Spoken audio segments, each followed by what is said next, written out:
اسلام کا حسن توازن ہے. اسلام یہ نہیں کہتا کہ مادیت کے لیے محنت ہی نہ کرو.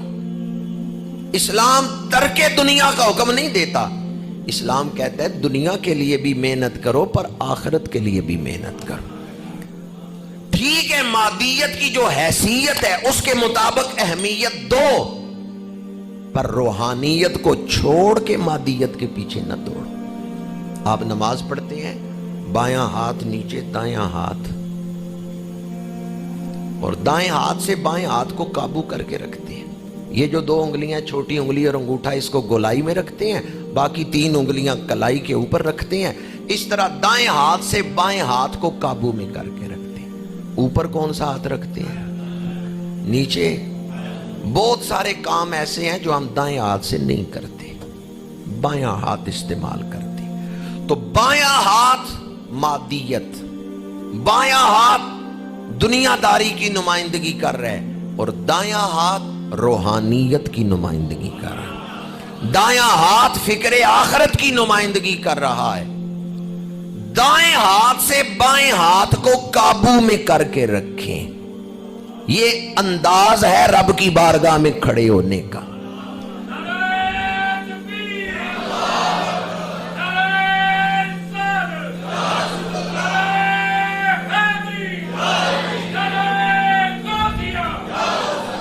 رب کی بارگاہ میں کھڑے ہونے کا ادب یہ ہے کہ دائیں ہاتھ سے بائیں ہاتھ کو قابو میں کر کے رکھیں، روحانیت سے مادیت کو قابو میں رکھیں. نفی نہیں ہے مادیت کی کہ چھوڑ ہی دو، نہیں.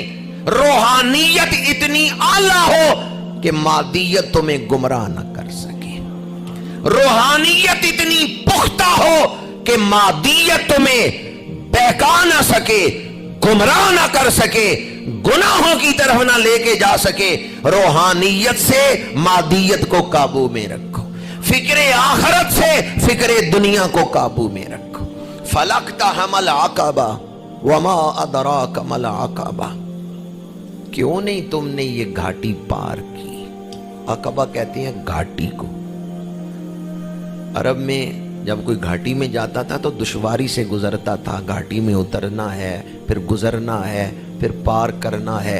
بسا اوقات اترتے ہوئے یا تنگ پتھروں کے اندر سنگلاخوں سے گزرنا پڑتا تھا.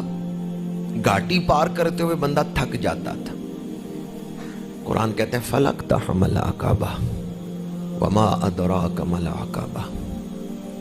ایک تفسیری قول یہ ہے کہ گناہ کر کے تم جن گھاٹیوں میں پریشان پھر رہے ہو، ان سے نکلنا چاہتے ہو، فک رقبۃ او اطعام فی یوم ذی مسغبہ یتیما ذا مقربہ او مسکینا ذا متربہ ثم کان من الذین آمنوا وتواصوا بالصبر وتواصوا بالمرحمہ.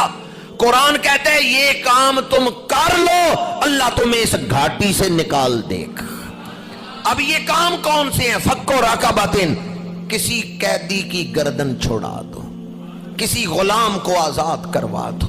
او اطعام فی یوم ذی مسغبہ، بھوک والے دن کسی بھوکے کو کھانا کھلا دو، کسی کی بھوک مٹاؤ، کھانا کھلاؤ.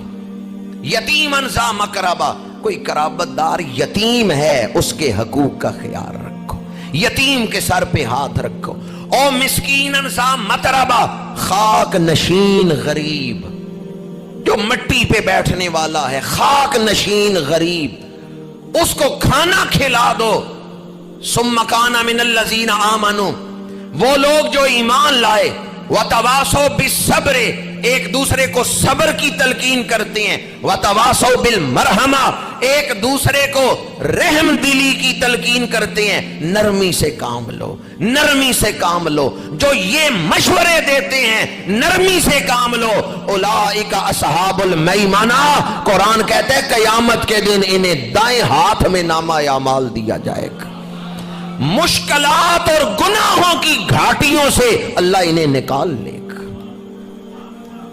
قرآن نے جو طریقہ بتایا اس میں یہ ہے روحانی اقدار کو فروغ دو.